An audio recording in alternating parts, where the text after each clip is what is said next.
好，那我们就开始我们今天的一个培训啦。哈，首先呢，我们来看一下我们今天要培训的一个内容。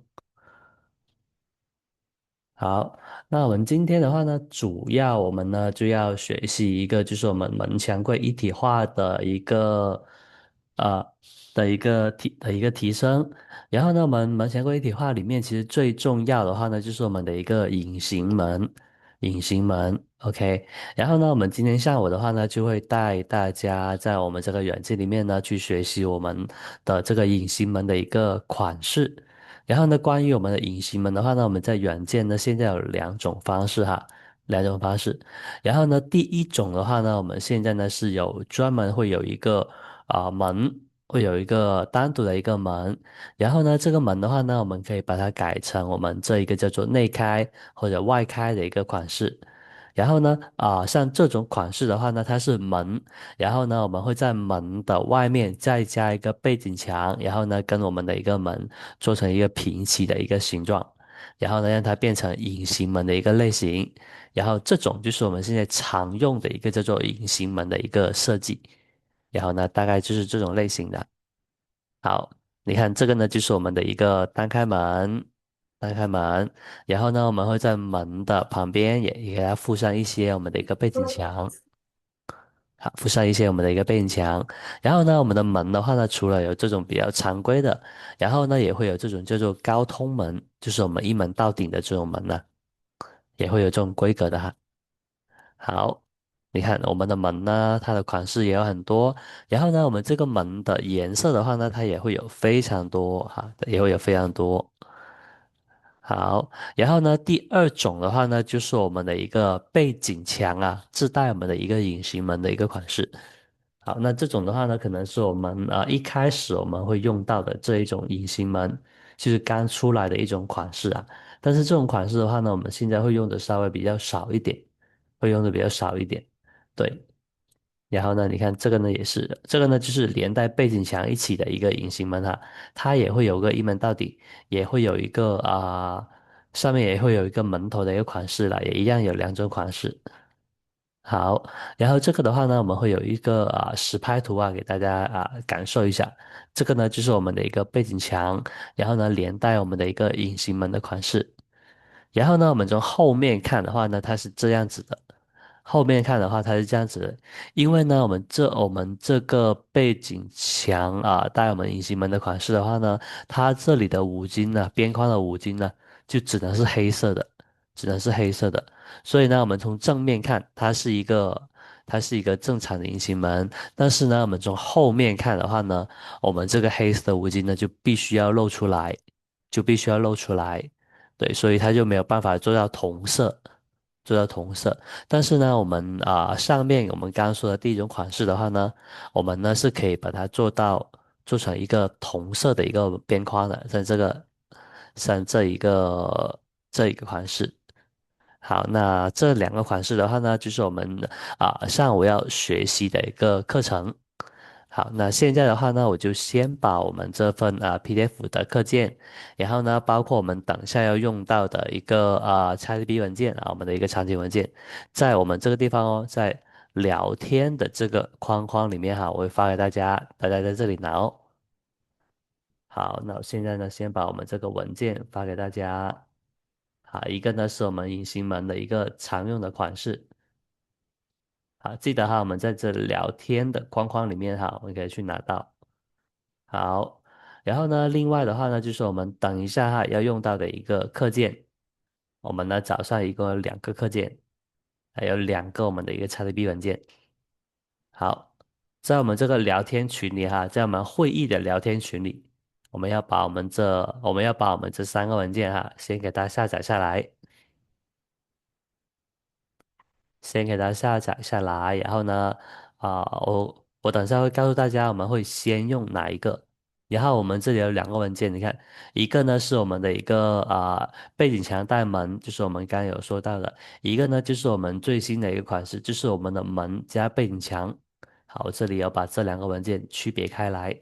大家就先把我们这三个文件先下载到自己的一个电脑。好，先下载到自己的一个电脑。好，那下载完之后呢，我们现在呢就一起来打开我们这个软件，打开我们这个软件。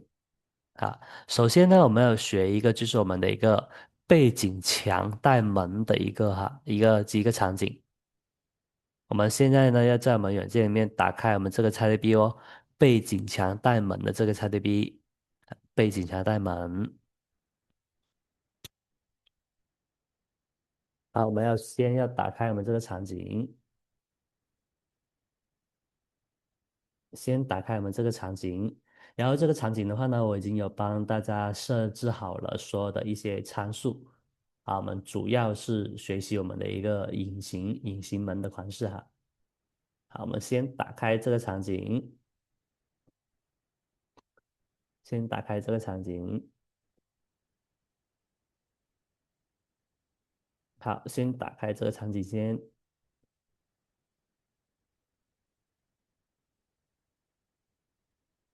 好，打开完这个场景之后呢，我们就会看到我们中间的这个地方啊，它会有一个门洞，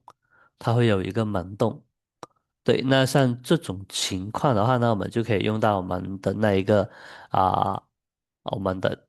我们刚刚在 PDF 里面有讲到的第二个款式，就是我们这一个背景墙哈加背景墙带门的一个款式，背景墙带门的一个款式。好，那现在大家都要打开软件了吗？我们要在软件里面去开始实际的操作喽，操作我们去增加我们这个背景墙。好，那首先的话呢，我们打开我们这个场景文件。好，这个场景文件呢是我们的这一个哦，是我们这一个叫做背景墙带门的哈，背景墙带门的，我们一个一个来。好，背景墙带门打开完之后呢，我们会去到这样一个角度，去到这样一个角度。好，那现在的话呢，我们要去找我们的一个背景墙带门的一个款式。那首先的话呢，我们要把我们的一个，我们要选择我们这一个墙面，就是我们有门洞的这个墙面。好，门洞的这个墙面，然后点击它。好，点击它之后呢，我们在上面的工具栏这个地方啊，会有一个背景墙，背景墙，然后这个地方呢会有一个叫做美加背景墙。好，美加背景墙，然后呢我们就点击这个美加背景墙。好，点击它之后，我们要找到这个款式的话呢，我们可以这样子哦。我们呢要在这个地方，在全部的这个列表这里，全部这个列表这里，我们要选中我们的这一个二三门墙系统，在这个地方二三门墙系统。对，我们先把我们这一个目录给它选对哈。啊，在每家背景墙左边工具栏这个地方选择二三门墙系统这个地方，好，然后呢，我们点击这个门墙系统，然后我们在这里的话呢，我们就可以看到我们这里呢就会可以找到我们刚刚所说的那一个背景墙哈，背景墙带门的一个款式，然后呢，它会有一字形，也会有 L 字形的一个设计，然后你看 L 字形啊跟一字形都会有。OK，好，那现在的话呢，你看我们呢，它还有很多的一些款式呢，比如说像我们这一个的话呢，它是有分段的，就是我们的门的这个地方有分段，然后呢也会有我们的一个门加背景墙啊一起分段的也会有，然后呢我们这一个门加背景墙的款式的话呢，我们最高可以做到一个3米，在这个地方我们可以看得到哈，最高可以做到一个3米。好，但是呢，我们这一款呢就不行了哦。就比如说，因为呢，我们这段没有分段线的话呢，我们这里最高只能做到一个2.7米。我们要知道我们这个款式的一个区别。好，那现在的话呢，我们就一起来选择我们的这一款，因为呢，我们现在这个场景呢设定的是一个2.7米，所以呢，我们就选择我们的一个第5款这个款式。好，第5款这一个款式。好，那我们要先把这个背景墙给它选出来。好，点击它。对，参数的话呢，我们可以先不管它，我们呢先把它调出来，然后呢，等下我们回到我们的软件外面，我们再调整它的一个参数。对，先把这个背景墙给它选择出来。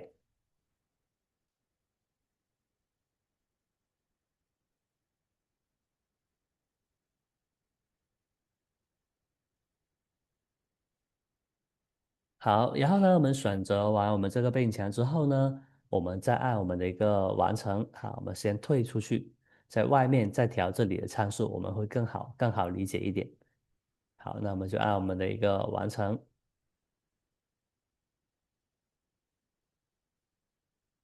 好，稍等我再发一遍哦。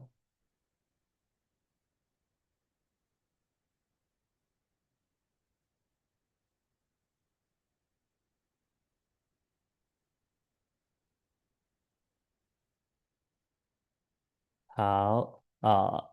现在大家都有选到我这个背景墙了吗？有选到跟我一样的背景墙了吗？好，大家可以跟着我的步骤哈，一步一步来，会更好理解一点。有选到了吗？有选到在群里跟我说一声哈。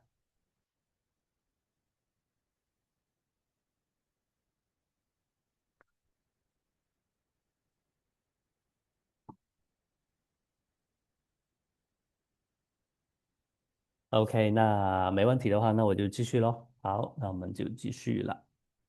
好，反正大家有问题的话，就在群那里哈跟我说。如果没问题的话，那我这边就继续讲了。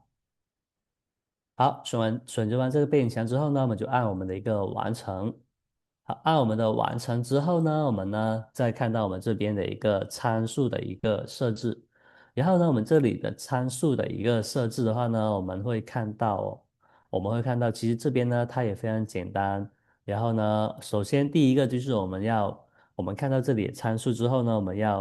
首先第一个我们要知道我们这里的门洞啊，门洞它是多少，门洞的一个尺寸。因为呢，我们刚刚门洞的话呢，我们可以这样看哦，我们可以这样在2D 这个地方点击我们这个门洞。然后呢，我现在的话呢，设置的门洞它是一个九百，它是一个九百，然后高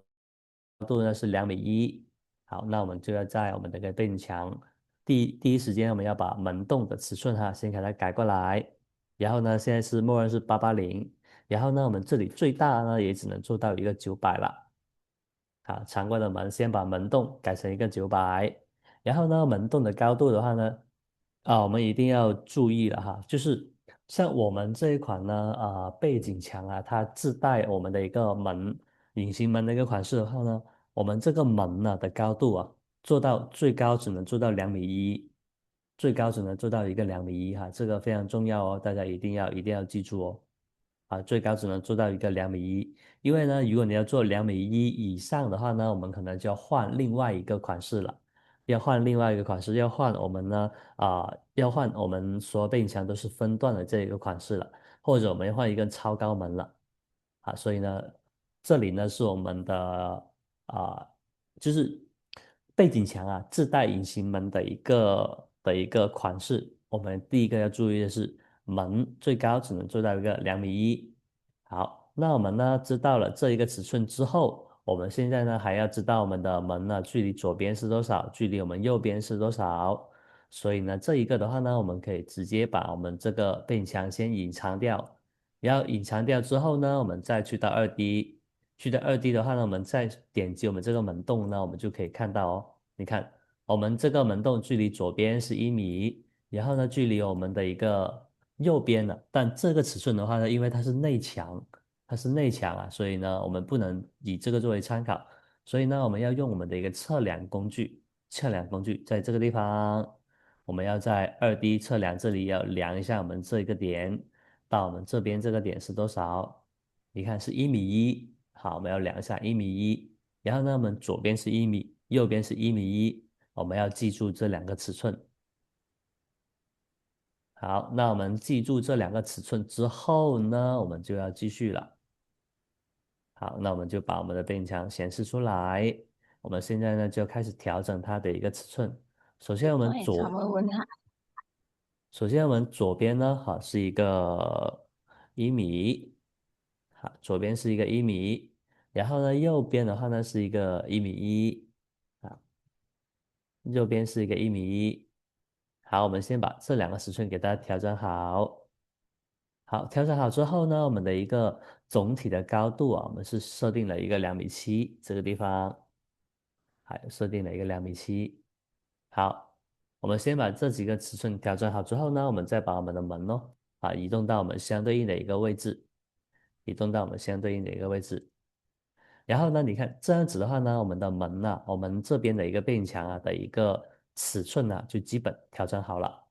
所以大家一定要记住，我们这里的调整的方式呢，就是第一个我们要调整我们的一个门洞尺寸，然后呢，第二个的话呢，我们要知道我们的门洞离左边跟右边的墙是多少，然后呢，我们再相对应的调整我们这左右两边的一个宽度。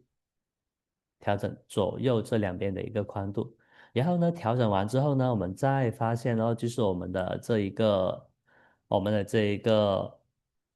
就是我们这边的一个它的一个板件的一个比例啊，然后呢，我们就可以看到，比如说像我们这边呢，它这里呢，我们不是还有一个参数吗？就是我们这两块板件，就是我们的一个门旁边左右的这两块板件，那它正常默认的话呢，它就是一个500，它就是个五百。但是的话呢，那比如说因为呢，像我们现在这里这个尺寸呢，你看1米，它均分也是500，1米1，然后均分也是一个550，那区别就不大，所以呢，这里呢我们就不用调整，这里就不用调整。如果我们左边的这一个尺寸跟右边的这个尺寸呢，它的区别很大，然后呢，如果你想让它美观一点的话呢，其实我们这一个参数啊，主要就是调节一个平衡的而已。调节一个左右平衡的左右板件平衡的。好，然后呢，我们知道了这个参数之后呢，我们现在呢还要看我们的一个门，然后呢，我们这个门呢，它会有一个叫做左开跟右开，左开跟右开，然后呢，我们这里呢，它还会有一个单面锁跟双面锁这个地方啊，单面锁跟双面锁。那如果我们现在呢，我们不确定我们这个背景墙是左开还是右开，然后呢，我们就可以用这个地方哦，我们在单面锁这个地方把它变成一个双面锁，然后呢，我们看一下它目前的这个方向，然后目前呢，我们这一个呢，目前我们这一个呢是目前我们这个呢，它是一个叫做左开门，但是我们要注意了，就是我们这一款背景墙的话呢，我们只有内开没有外开的哈，这个非常重要哈。我们这个背景墙自带隐形门的一个类型的话呢，它是只有往内开，它没有往外开的，没有往外开的。对，这个非常重要哦。然后呢，我们这个锁的话呢，因为呢，我们刚刚有这里选择一个叫做双面锁，所以呢，我们可以去看我们这个变墙的后面哦。你看，在这个地方它也会有一个锁，它也会有一个锁。但是，一般情况下的话呢，如果呢我们需要我们这个地方呢，它是要做一个隐形门的话呢，我们外面这个地方我们一般呢就不会加这个锁的。我们呢就会把它设置成一个叫做单面锁，叫做单面锁。对，因为呢，我们刚刚这一步的话呢，就是为了让大家知道我们这一个门现在是左开还是右开。然后你看现在呢，我把它改成右开，它就去到这一边，它就去到这一边。然后呢，我把我们的一个双面锁改成一个单面锁。好，那现在的话呢，我们只有里面它是有锁的，外面我们是没有的。所以呢，我们外面呢只需要往内推，我们这个门就可以开的了。如果要锁住的话呢，我们呢就只能从里面这个地方，这个地方我们要锁住，我们可以锁住。对，然后呢，这个呢就是关于我们门板的这一块的一个知识点。然后呢，我们这里呢还有另外一个，就是我们会有一个叫做墙体的厚度，墙体的厚度，对，这一块也非常重要哦。因为呢，我现在的这个墙体的厚度我是用的一个默认的，然后呢，在2D 这个地方，它是有一个120的一个厚度，有一个一百二的厚度。一百二的厚度。所以呢，你看我们的这个门哦，我们的这一个隐形门，它现在的一个厚度呢是一个144，那这样子的话呢，跟我们的墙就不对了哈。我们要把这里的厚度改成一个一百二，改成一个一百二，要跟我们这里的一个墙平齐，平齐。OK，然后呢，我们这一点非常重要一百二。好，那我们把这里的所有的参数全部调整完之后，全部调整完之后，那接下来的话呢，我们就可以去调整我们的一个颜色了。我们在这个地方去调整我们的一个颜色了。好，那我刚刚讲的这一步的话呢，大家有跟得上吗？有了解这一块吗？好，那我再发一遍我们刚刚的一个文件在群里哈。然后呢，有一些后来进来的小伙伴他没有拿到我们这一块，我再发一遍哦，在群里。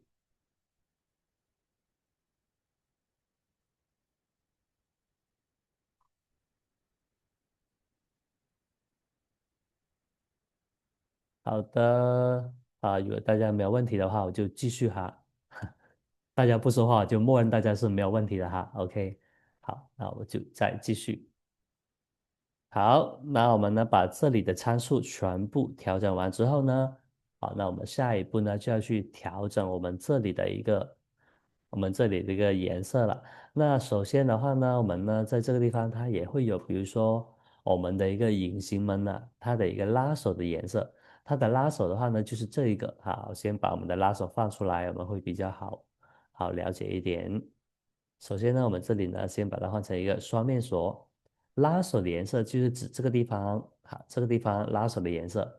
然后呢，你看拉手颜色我们也是可以改的，我们也是可以改的，就是我们的背景墙用什么颜色，我们的拉手呢就可以用什么颜色。好，然后呢，另外一个的话呢，就是我们的一个金属的一个边框金属的一个边框。好，然后呢，这里的话呢，我们可以选择黑色跟金色。黑色跟金色，但是呢，我们的门套我们就只有一个颜色，我们就只有一个黑色。门套的意思就是说，我们这个地方后面这一块，好，我们就只有一个黑色的，只有一个黑色可以选择。好，那为了建议它更好看，那我们还是统一选择黑色，我们就不要选择金色了哈，让它一套。好，然后呢，我们再继续，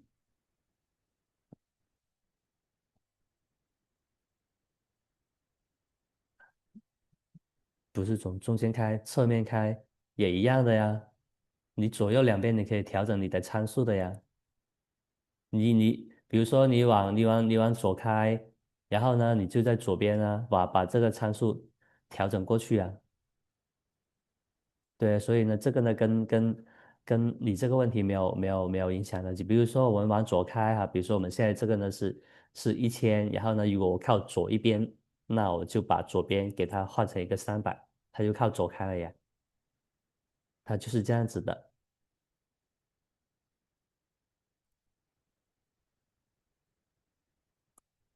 好，然后呢，我们再继续哈。我们再继续把它的颜色调整好先，然后呢，我们再去我们门板款式的这地方，然后呢，我们这里呢，它会有几个哈，它会有几个，然后呢，我们这里的比如说墙板，其实我们这些的话呢，它也会有，就是如果我们呢不确定我们这里的每一块墙板啊，我们都对应的是哪一个的话呢，我们就可以每个都来感受一下，比如说墙板这里，那我们点击这一个。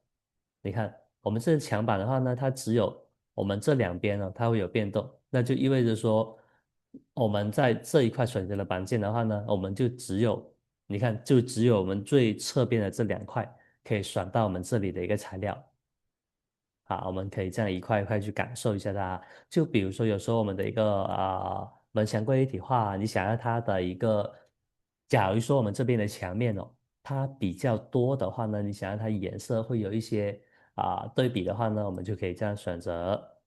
这样选择。然后呢，你看这个呢，就是我们左右这两边的这一块哈。然后呢，我们在中间的这一块的话呢，中间的话呢，它就是一个整体的。那比如说我们现在是要一个精灵灰，然后呢，我们就所有颜色都变成一个精灵灰。好，然后呢，我们最后的这一个，你看最后的这一个呢，它也是左右两边侧边的一个距离。好，那现在我们就统一选择我们的一个精灵灰，选择我们的一个精灵灰。然后呢，这里呢会有一个喷绘门板，喷绘门板。但是喷绘门板的话呢，它这里呢也会有一个限制，就是它最高呢只能做到一个2.4米。那现在呢，我们这个板件已经超过了2.4米，已经去到一个2.7米了，所以呢，我们喷绘门板就不适合用在这个地方了。这个呢，我们等一下也会讲到的会教大家怎么样在背景墙里面用我们这个喷绘门板的一个功能。好，然后呢，我们最后在这个地方呢，它也会有一个背景墙的一个板了，那我们也可以感受一下。那你看，第一个我们选择我们第一个的话呢，就是我们门的这个颜色。然后呢，我们第二个的话呢，比如说我们再换一个，也是我们左右两边的。然后呢，我们第三个，你看第三个就是我们中间的这一块颜色。然后第四个，然后第四个的话呢。第四个的话呢，它的一个颜色的话呢，因为跟它也是门的颜色了，它也是门的颜色了。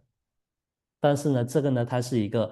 超高的一个材料，就超高门板的一个材料第四个是超高门板的一个材料，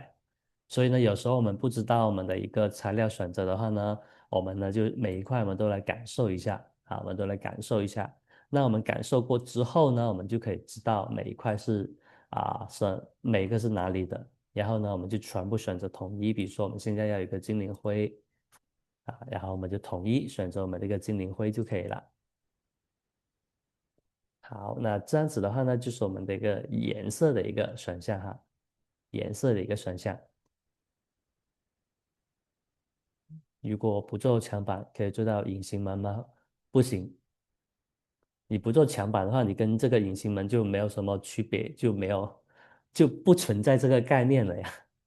如果你不做墙板的话，那你就直接做装修好了。因为呢，你左右两边的一个材料的话呢，就是你的装修材料嘛，所以呢，跟我们这个呢是说法是不一样的哦。因为呢，我们的隐形门的话呢，我们是一定要，我们的旁边的一个板件呢，跟我们的一个门的颜色一样像这种款式的话呢，我们才叫做隐形门的。对，那如果你旁边的材料不一样的话呢，我们中间无论你加什么门的话呢，它都是一个就是普通的门而已的一个效果。好，然后呢，好，我们现在的话呢，我们就已经知道我们这一块的背景墙我们背景墙带隐形门的话呢，它是这样的一个效果。好，那现在的话呢，我们可以把我们的一个门锁我们就把它换成一个单面锁。对，这样看起来的话呢，它就是一个更完整的一个隐形门了。隐形门，好。好，那现在的话呢，我们已经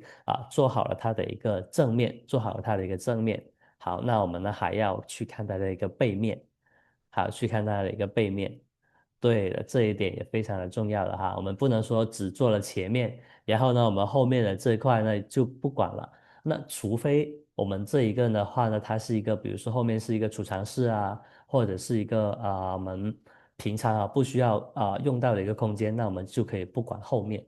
对，那比如说我们后面呢还是一个房间，我们在后面这个地方呢还是要用到我们的一个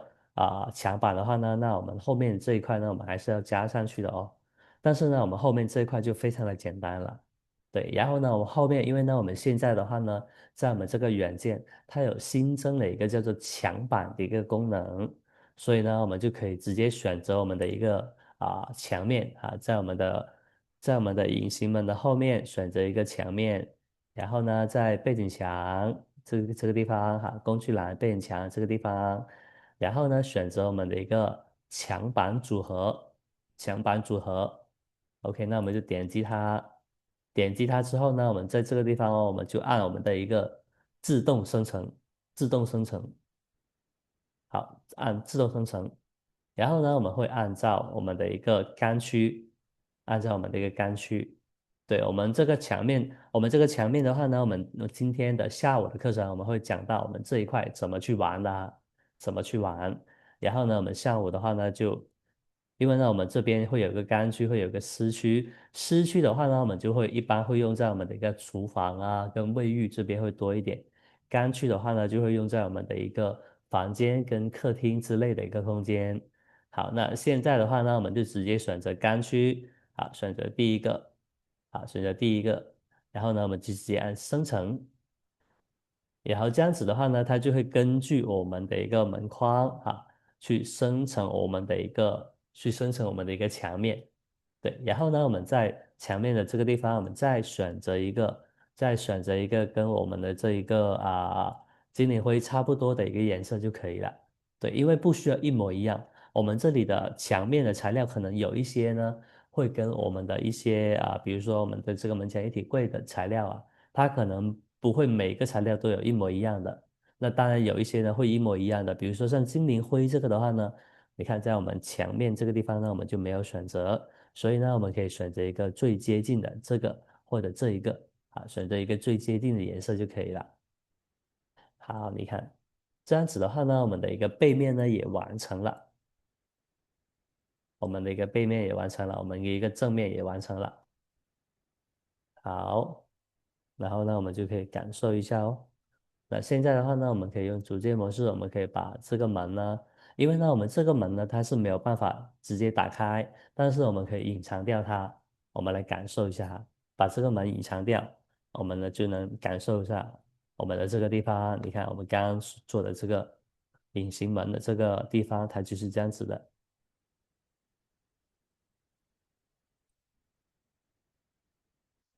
好，这个呢是我们的一个后面，这是我们的一个后面。那当然，这个门框的话呢，可能还是会有一点凸出来哦，这是正常的哈，这是一个正常的现象。对，因为呢，我们后面的话呢，就这个呢就没有说我们要做到一个门墙柜一体的一个效果。好，我们的门墙柜一体的效果的话呢，我们永远呢只有单面的哈，我们不可能双面都做成一模一样的，永远呢只有单面的，就是我们展示给我们的一个客人看的，或者说我们常看的这一面。好，我们没有办法双面都能做到那个效果的。好，然后呢，这个的话呢，就是我们的一个背景墙自带我们的一个隐形门的一个玩法。好，好，那关于我们这块的话呢，大家应该都有理解了吧？这个呢，就是我们刚开始一接触的我们的隐形门的一种款式，隐形门的一种款式。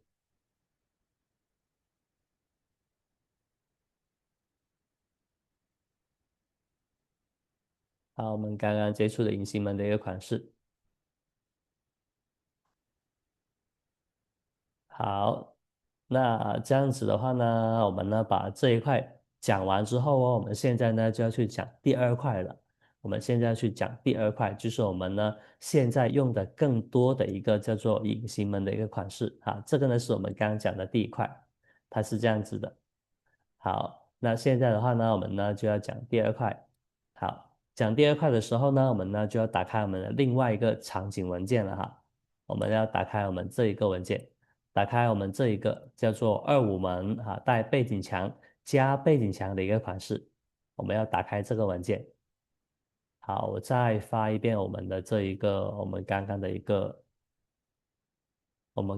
课件发到群里如果我们后面有进来的小伙伴的话呢，我们就可以把我们这个文件下载，然后呢跟着我的步骤一起来哦。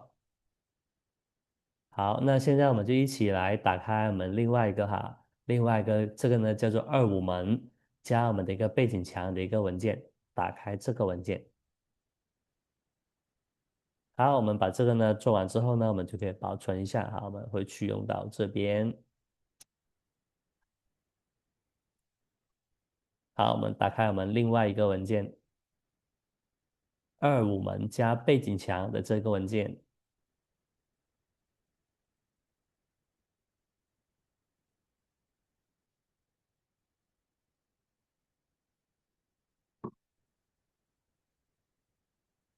好，我们现在呢统一打开这个文件，打开这个文件。好，然后这个门的话呢也是很平常的我们在这个地方呢，在户型这个地方就选一个门出来。那现在它都是默认的这个款式的，它都是默认的是我们可以销售的这种门可以销售的这个门。对，它都是默认的。然后呢，这里的参数的话呢，我也有已经帮大家调整好了所以呢，大家可以不用动这里的参数哦。好，那现在的话呢，我们就要去了解我们呢，现在我们常用的这一个我们叫做门，再添加我们的一个背景墙的一个款式。好。那首先呢，我们在这个空间里面的第一步，因为呢，我们这个门的话呢，你看，我们这里正常来说，它就是一个常规的一个门了，很常规的一个门。那首先呢，我们要把这个常规的门，我们要把它变成一个，选择一个隐形门的一个款式，隐形门的一个款式。那我们就点击这个门板，点击我们这个门，然后呢，我们会在它的右边的工具栏这个地方，它这里呢会有一个叫做组件设计，组件设计在这个地方。然后呢，我们在第一个哈，在第一个门款这里的话呢，我们就可以选择它的一个门的款式，门的款式。因为现在的话呢，它就是一个很普通的一扇门哈，常规的一扇门。我们在这里呢，点击它的款式选择。然后呢，我们会发现呢，我们这里呢，除了有它很多不一样造型的门，我们可以选以外，啊，然后呢，也会有一些玻璃门可以选。然后呢，我们继续往下滑，往下滑，我们滑到下面的这个地方，我们就能看到，我们的这个门呢，它也是可以改成我们这个叫做隐形门的，隐形门的。但是我们这个门呢，最大的区别就是，最大的区别就是因为呢，我们刚刚讲到的，我们的那一款背景墙啊，带隐形门的话呢，它只能做内开，它只有内开。但是呢，我们这一款呢，它是可以做外开的，它是可以做外开的。你看，它有外开，它有内开。对，那这个呢，就是我们这个门呢最大的一个区别哈，它是内外我们都可以开的这一个。它不是内外都可以开，但是你可以选择做内开，也可以选择做外开。好，OK，那这个呢就是我们这个门哈最大的一个优点。那肯定我们用的比较多的话呢，还是内开的。所以呢，我们现在呢就统一哈选择这一个。那我们这个的话呢，你看它也是一样的哈，隐形门它是我们现在也是有一个有门头，然后呢要内开，我们先把它变成这个款式。好，那我们就选择它。好，我们要把它变成这个款式。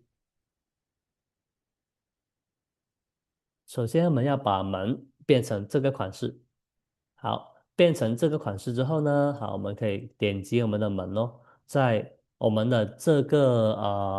25年的一个门的话呢，我们点击我们这个门，在我们开门的一个效果。所以呢，我们这个门呢就可以做到这种效果。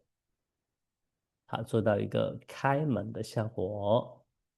好，那我们把门呢做成这个之后呢，我们同样哦，我们的一个把手，因为呢，你看现在的话呢，它也是一个叫做隐形门，然后呢带拉手的一个款式，带拉手的一个款式。那同样我们也可以做到像我们刚刚的款式一样，我们只需要把我们这个拉手，它现在是一个双面锁。我们呢在锁这个地方呢，我们只需要把它改成一个单面锁，单面锁。你看，我们这个门，我们呢就会变成一个单面有锁了。然后呢，我们可以看到，像这个效果的话呢，它就只有后面有一个锁，对，我们前面呢还是推一下，我们就可以直接进去了。我们只能从我们的一个，我们只能从我们的一个里面锁，对，双面锁、单面锁。好，这个呢，我们呢就在这个地方可以选择，还是在我们的组件设计的这个地方。好，单面锁。好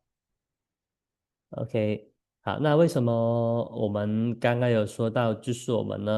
的门呢就不能够做成两边呢，它都是一样的，因为呢，始终呢，我们这种类型的门呢，我们在后面的话呢，因为呢，我们在前面的话，我们这个隐形门呢，等一下的话呢，我们要用背景墙把这边的把它的一个门套给它盖起来，但是呢，我们的后面的这个地方啊，它始终还是会有一个门套的。它始终还是会有一个门套的，因为呢，这样子的话呢，是第一个为了我们的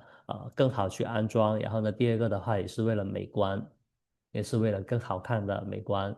所以呢，这个呢，就像我刚刚说的，我们肯定不能两面我们都看起来像我们隐形门的一个款式，正常来说我们都是会单面多一点。好，那现在的话呢，我们把这个门呢，我们就知道我们在哪里去把它改成这个隐形门。隐形门，好，然后呢，我们这里呢也会有其他的一些类型可以选择啊。那其他的话呢，我们就暂时可以不用去管它，我们就知道我们讲的重点就可以了。好，那我们把门板的款式调整完之后，那接下来下一步，我们呢在这个地方呢就要去找一个背景墙把它盖起来了。但是呢，我们找背景墙的时候，我们也要注意了，在我们隐形门的这一块的话呢，它是有专门针对我们这个隐形门去研发的一款背景墙。好，我们一定要选对那个款式。如果你选不对的话呢，无论你是用哪一块背景墙啊。你做出来的效果都会没那么好的。好，那我们呢，现在的话呢，就点击我们这个墙面，点击它，然后呢，在背景墙这个地方哦，在背景墙这里选择美加背景墙，好，选择美加背景墙，对，然后呢，我们这里一定要注意了哈，那可能有些人会问，这里我用墙板行不行？用墙板是不行的，因为呢，我们的墙板的话呢，它是没有办法很贴切的把我们这里的一个隐形门呢，它旁边的这一个门套给它盖住，是不可以的，啊，一定要注意了。我们只能选到我们专用的那一个背景墙，然后呢配套下单，我们才可以做出那种效果。好，所以呢，我们这个不能用墙板哦，哈，前面不能用墙板，后面是没有问题的。好，那我们就选择美加背景墙，然后呢，我们同样去到我们这边的一个门墙系统，23门墙系统，同样是选择这个地方。好，选择这个地方的话呢，你看我们像这个的话呢，就是我们刚刚有学过的这一个隐形门的款式。那现在的话呢，我们就要去选择一个，你看，我们往下滑一点，然后呢，我们这里呢就会有看到，这里的话呢就是有专门针对我们这个隐形门研发的一个背景墙，然后呢，它里面的一些参数呢，它也有经过计算。所以呢，它是一定，比如说我们离左边它是1米，离我们的一个右边是1米1，它是有专门有针对我们的这一个门套有把我们的尺寸计算进去，就是我们把我们左右两边门洞左右两边的墙的尺寸输进去之后呢，我们这个背景墙它是会自动帮我们把这个隐形门的门套给它盖起来的，给它挡住，给它挡住。对，所以呢，这个信息非常的重要。所以呢，我们这里呢不是随便找一款背景墙，我们就能够做到这种效果的。好，OK，然后呢，我们这里呢它也会分，你看这个是内开，然后呢我们下面这个是外开，对，所以呢我们的内外的背景墙它也是不一样的。好，这个也非常重要，大家一定要记住。那现在呢，我们是一个内开，然后呢是一个带门头的一个款式，所以呢我们就选择这一款背景墙，选择这款背景墙。好，选择这款背景墙，我们先把它拿出来，OK，然后呢放出来之后，我们再按我们的一个完成。好，按完成之后呢，我们呢同样呢也是呢把我们刚刚的一个尺寸给它调整好，调整好。好，那首先的话呢，我们这个背景墙呢跟我们刚刚的那一个的话，它就会有一点区别。好，那首先的话呢，我们这边呢，它会有一个叫做门缝，它会有一个叫做门缝。对，它这个门缝的话呢，就是我们这边的中间的这个门缝中间的这个门缝。那现在的话呢，我们默认的都是内嵌的。内嵌的话呢，我们在外面呢就看不到这个卡扣的。但是如果我们要做个工字形的话呢，这个叫做明缝。明缝的话呢，我们在外面呢就可以看到它这个卡扣的五金的这个地方，所以呢，我们常用的都是用内嵌，会更美观一点。内嵌。好，那我们第一时间也是要把我们的一个尺寸给它调整好。第一个的话呢，是我们的门洞的高度。好，那我们门洞的高度的话呢，我们要是设定了一个2米1，所以呢，我们要把2100给它输进去。然后呢，门洞是900，我们跟我们设定的就对的，OK。然后呢，我们这里呢还有一个最关键的一个参数，就是我们这一款的背景墙的话呢，它是用列数它是用每一列每一列这样的方式去操作的。那比如说，那现在的话呢，我左边启用的列数是三列，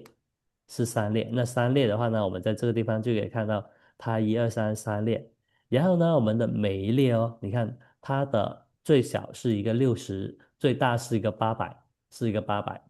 对，我们这个尺寸一定要注意哈，非常非常重要啊。就比如说我们左边，假如啦，它是有一个它是有一个两米，它是有个2.5米的一个尺寸。那2.5米的话呢，我们正常来说，那如果是2.4米的话呢，我们四列的一个80，就是我们三列的80或者我们四列的600，我们都可以去覆盖它。但如果是两米五的话就不可以了。2.5米的话呢，我们只能，我们呢无论是600还是800，我们是没有办法满足它，所以呢，我们就只能是用多一列，然后呢再把它的一个尺寸均分这样的一个形式。对，大家要知道我们这里的一个设计的一个规则。那比如说像我们刚刚我们左边是一个一米，是一个一米了。那一米的话呢，我们就没有必要用三列，我们就用两列就可以了。好，那我们在这个地方就用两列。好，然后呢，我们右边是1.1米，那同样我们也没有必要用三列，我们就用两列，在这个地方。好，那把这个调整完之后呢，我们呢再把它的一个尺寸，那我们左边是两列，好，两列1米，那我们就均分起来就是500，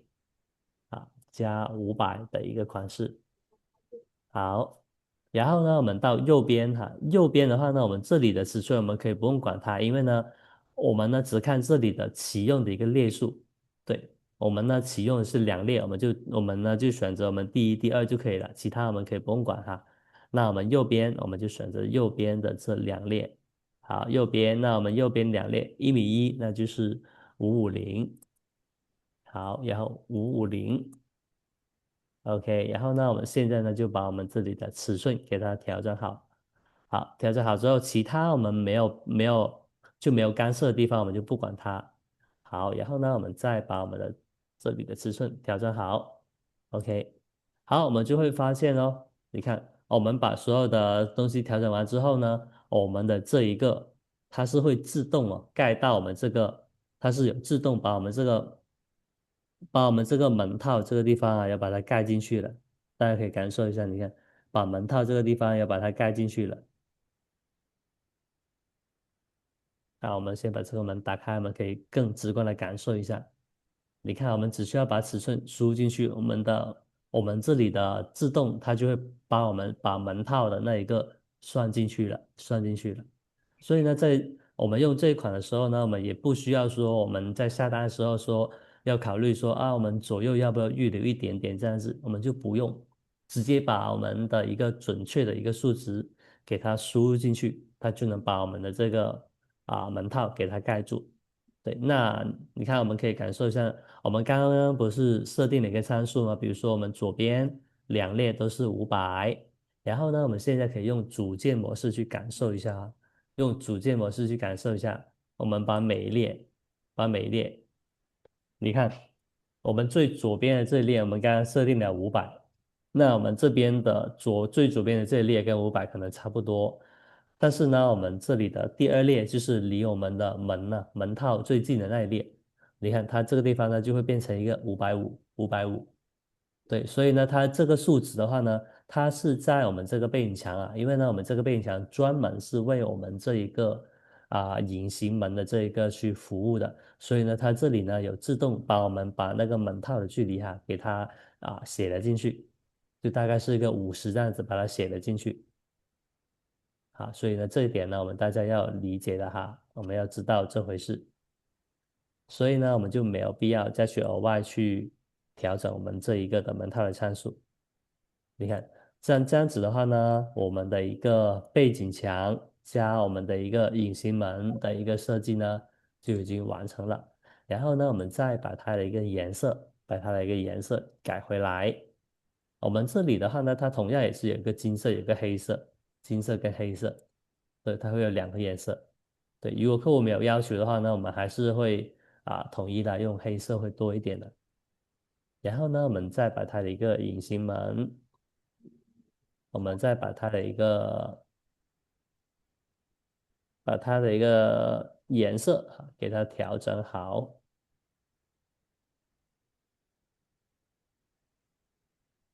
好，浅雾云山。好，那这样子的话呢，你看我们这一款的背景墙的话呢，我们也是完成了我们这个隐形门加我们的背景墙的一个款式。好，那这一款的话呢，就是目前啊，我们这个门墙一体柜设计里面呢，用的最多的话呢，我们就是这种款式，我们就是这一种款式。因为这种的话呢，我们可以看后面的，它后面的这个门框啊，它也是同色的，它也是同色的，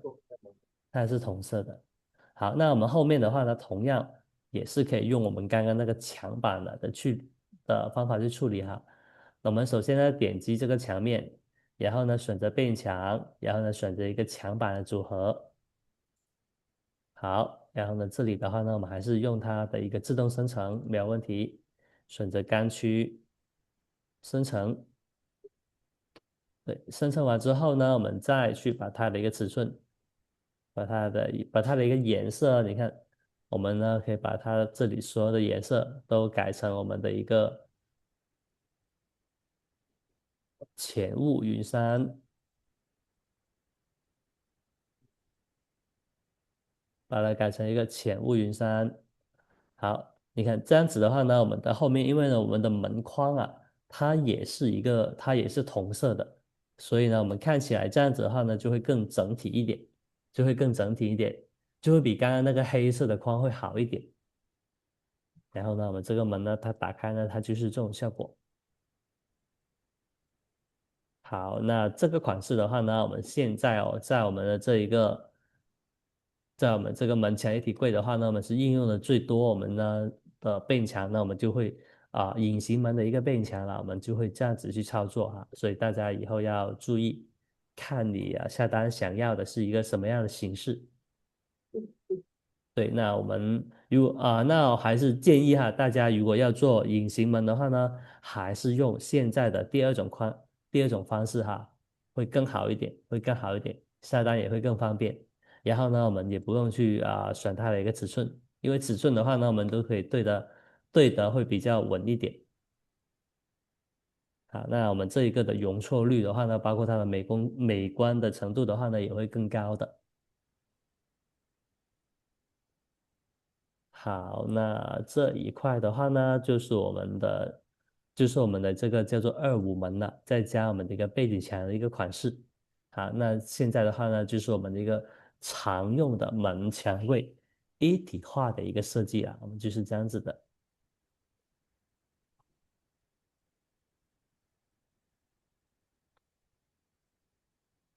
好，然后呢，我们现在呢讲完了我们这两款门的一个好，讲完了我们这个呢叫做隐形门的一个款式。好，那接下来的话呢，我就要跟大家讲一下我们那个背景墙啊，我们会有个叫做喷绘的功能啊，我们是怎么去用的啊？我们是怎么去用的？好，那现在的话呢，好，我们呢就可以去到我们这边的这个墙面，去到这边的一个墙面啊，我们还是在同一个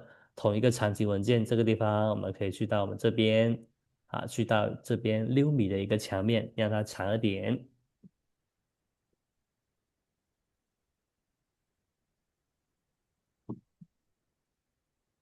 好，我们可以去到这个墙面。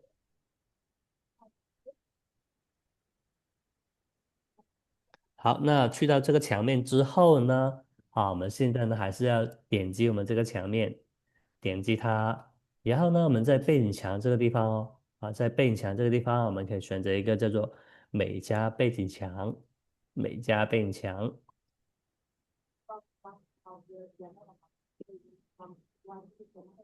好，选择美加背景墙之后呢，好，然后呢，其实我们在这里的话呢，你看我们就会有很多背景墙的一个款式了。我们在这个地方，我们就会有很多变强的一个款式了。好，那现在的话呢，比如说我们要做一个，我们这里的话呢，那我们除了有常用的这个墙面以外，哦，对了，这个呢要跟大家说一个呢，就是因为呢我们现在有很多变强的款式啊，就是以防大家混乱哈，这里呢有跟大家稍微解释一下。然后呢，我们第一个，我们这个地方我们叫做39背墙啊，就是我们常用的背墙，可能就是我们后面的这几个了。第一个呢叫做39美加背墙，那这个呢是我们的第一代背景墙啊，第一代背景墙。然后的话呢，我们呢23门墙柜系统的话呢，这个呢就针对我们刚刚的那个叫做隐形门的哈，那边会更多一点。然后呢，23的话呢，这个地方往下的话呢，就是我们新出的一个变墙的一些款式，新出的一些变墙的一些款式。因为呢，比如说像我们刚刚，比如说像我们这个哈，我们先来做一个很简单的一个对比啊，比如说我们先把一个简单的变墙拿出来，好，我们先把这个变墙拿出来。好，那这个背景墙的话呢，我们可以看到它哦，我们这里的一个深度，它就是一个十二，那就意味着说，我们这个背景墙它的一个板件呢，它的一个深度，它就是一个9mm 的，它是一个9mm 的。对，因为呢，现在有很多设计师啊，他设计背景墙的时候呢，他就会把很多的背景墙搞混，就比如说他可能在这个地方设计一个啊、可能他没有注意啦，就是我们拿一个39背景墙出来，它是一个9mm 的，然后呢，我们转头呢再去选择另外的一个背景墙，啊，比如说我们转头又选择了一个23的一个背景墙，啊，我们先把它拿出来给大家做一个对比。比如说我们转头呢，我们在这里没有分类，然后呢，我们又选择了一个叫做23的背景墙。好，那选择完这个背景墙之后呢，我们在这个地方可能又拿出来一个差不多的一个款式，啊，我们又拿出来一个差不多的款式，好，我们又拿出来一个差不多的款式，好，我们又拿出来一个差不多的款式，就是我们有时候呢会在同一个空间是这样子，同一个空间是这样子的，比如说我们在左边这个呢，我们就用了这个款式，右边的用了这个款式，然后呢我们下单的时候呢，你看我们这样拼起来，看起来它的区别也不大，但实际上的话呢，它最大的一个区别就是我们可以用这个组件模式哈，你看它一个呢是9mm。然后呢，我们现在最新的背景墙的款式基本上都是18mm，基本上都是18mm。所以呢，我们这里呢，它会有一个很微的一个落差的哈，因为它的板件厚度不一样，所以呢，我们的背景墙在这个地方哦，它是会有一个，它是会有一个落差的，它的厚度是不一样的。你看这边呢，它是一个12，然后呢，我们这边呢，它是一个24，它是一个二十四。所以呢，我们这点非常重要哈，非常重要哈。就是呢，如果我们的空间里面呢只有一块背景墙的时候呢，那无论你是选择我们的一个选择我们的9mm跟18mm都没有问题的。但是如果我们这个空间里面有多块背景墙，好，需要放在旁边，或者需要我们有时候下单的时候呢，我们会把这两个背景墙，比如说连在一起，要把它拼在一起的时候呢。那它的深度不一样的背景墙哦，我们是没有办法把它拼在一起的啊，而且呢，我们装出来呢，它这里呢会有一个深度的落差，也会非常的不好看，这个地方，所以大家以后做背景墙的时候一定要注意了，一定要注意了。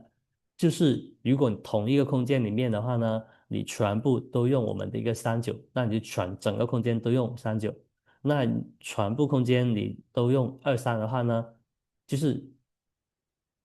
那我们就一整个空间都用二三哈，都用二三，反正我们要用同类型的会更好一点，同类型的会更好一点。对，那现在的话呢，其实我们的一个二三呢，我们会比29就卖得更好，也更容易安装一点，也更容易安装一点，而且款式也会更多了。我们现在的一个二三，好，那现在大家就首先我们要知道我们这个23背景墙跟39背景墙之间的一个区别。好，那我们讲完了这个区别之后呢，好，我们现在呢就要去教大家去用我们这个喷绘的一个功能。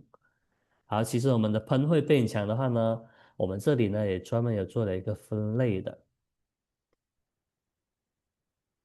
我们有在背景墙这个地方专门有做了一个分类，比如说背景墙，然后呢，在这个地方，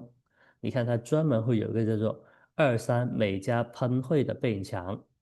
喷绘的背景墙。那我们点击这一个的话呢，点击这一个的话，哦，可能这里呢大家会有一个误解，就是我们看到这个地方哦它会有一个绿色，有一个黄色。对，那通常我们可能就误会说，是不是比如说像这个背景墙的款式的话呢，只有绿色它才能喷绘，但实际上是反过来的。因为呢，我们绿色的这个地方是指这个地方它只是一个格栅板而已，它只是一个格栅板而已，所以呢，就意味着说，我们只有绿色的这个地方我们不能做喷绘，其他地方都可以，其他地方都可以。对，而且呢，我们这个喷绘背景墙它还有一个特点，就是我们每一个背景墙啊，你看我们这个地方呢，它都会有一个腰线，都会有个腰线。对，那这个呢就对应了我刚刚说的，我们的喷绘的背景墙它的高度啊不能超过一个2.4米，不能超过2.4米，所以这个大家一定要记住哦。就比如说，如果我要选这个背景墙出来做喷绘的话呢，我们的喷绘图案要么就在我们上面，要么就在我们的下面。对，我们呢是不能够，我们呢是不能够把它一起喷到一个2.7米的一个形状的。好，那现在的话呢，我们就用第一款啊，我们来感受一下，选择第一个款式。好，选择第一个款式，然后呢，我们呢现在呢就把这个背景墙选出来了。好，那选出来了之后，哦，我们可以去到我们这边材料替换，然后呢，你看在这个地方，因为呢它是一个喷绘的背景墙啊，我们的喷绘它的底色的话呢，我们只有两款可以选择，一款是我们的一个雪影布纹，一款是我们的一个织云白，织云白我们只有这两款可以选择。然后呢，我们要选择它的喷绘图案的话呢，我们也不是在这个地方可以选择哈，不是在我们的背景墙，我们材料替换的这个地方啊，我们是要在这个地方，在我们最上面的工具栏这里，在这个地方我们呢这里呢会有一个叫做高级定制的高级定制，好，然后呢在这个地方我们呢就有一个。在这个地方呢，我们就会有一个板件喷绘的一个功能，板件喷绘。好，然后这里的话呢，我们也要注意的，就是比如说我们想喷一个很完整的图的话呢，我们就一次要把我们这4块都给它选择掉。这个呢，我们喷出来就是一个完整的图案。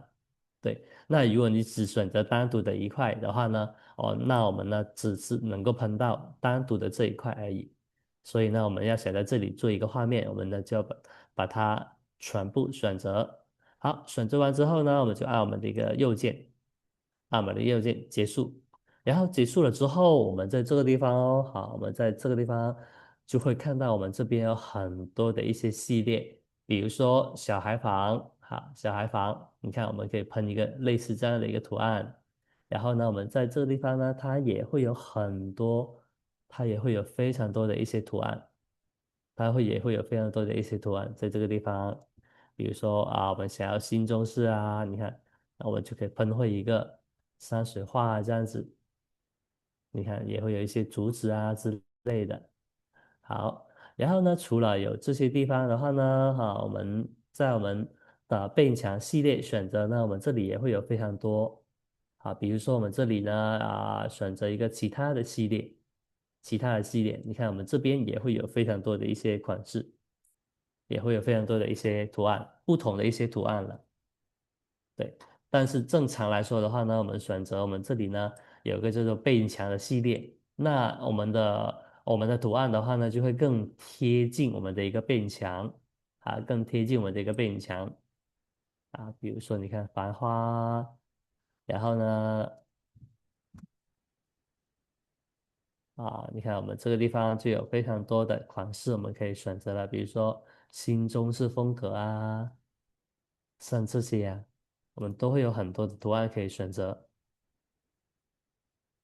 对，然后呢，我们这里选择完之后呢，我们的图案哦，在这个地方呢，我们还可以把它，比如说左右镜像，让它缩小、放大，让它缩小、放大都可以。对，让它缩小、放大，只要是在它可以缩小、放大的一个范围，你看都可以。然后呢，我们可以把这个地方把它移动，移动到一个你想要去的地方也可以。啊，左右镜像啊，水平适配啊，啊，在这个地方我们都可以哈，都可以去调整我们这个图案。对，然后呢，我们这个功能的话呢，就叫做我们的背景墙喷绘。比如说，我们要把这个地方啊放在这里，让我们这个背景墙更特色一点。啊，那我们就按完成。好，那这样子的话呢，我们的一个图案的话呢，你看它就已经放到我们的背景墙这个地方了，放到我们背景墙这个地方。然后呢，我们安装的时候呢，只需要把它拼好就可以了，它就会有一个图案了。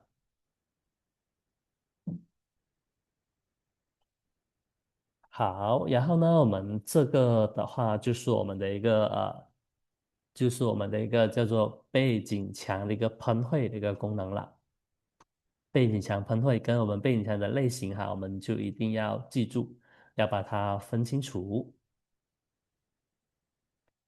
好的，那我们今天早上的课程的话呢，那基本上我们就是讲这两种哈隐形门的一个区别，包括我们怎么去软件里面怎么去应用，然后的话呢，还有我们的一个背景墙的一个区别啊，它的一个喷绘功能啊，怎么用啊之类的。好。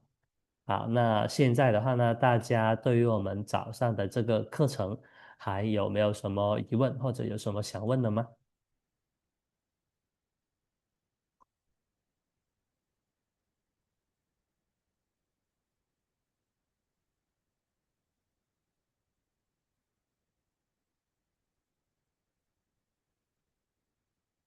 好，那如果没有问题的话呢，那我们早上的课程的话呢，我们到这里的话呢就已经全部讲完了，全部讲完了。